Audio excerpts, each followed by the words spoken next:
I've worked for Siemens for 42 years, currently in field service, and in total, I've worked as a field engineer for 28 years.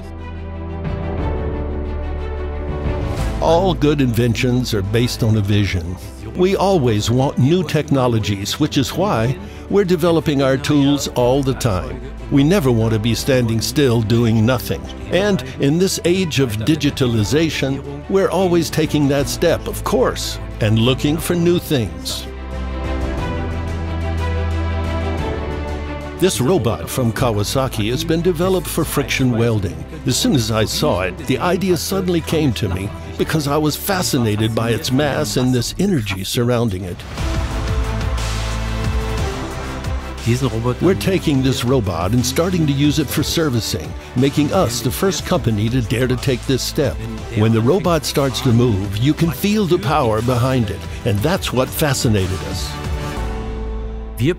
Our plans are to use this robot on our gas turbine, the 8000H, to remove the burners and transitions, which we need to change in a regular cycle from the machine and then refit the new parts accordingly. This industrial robot is placed on a platform next to the gas turbine, from where it is positioned and navigated to the burner, where a cage is fitted. This cage is then used to extract the burner and lay it down. And because it is a 6-axled robot, which is extremely strong, it's able to bear these loads.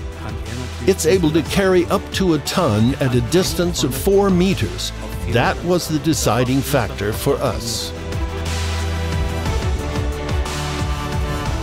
For me, the robot is a modern advanced tool for replacing this burner. And this in turn will increase our plant's operating life. The other important aspect for me is increasing safety at work when exchanging the burner.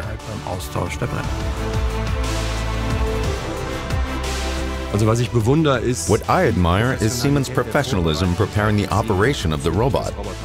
Both the technical documents and the equipment supplied with the robot itself. This could mean a reduction of the outage duration for our enterprise. So after many months of preparations, I'm now finally able to stand in front of the customer who granted us the approval. It's such a good feeling to finally stand there now that we have achieved our goal.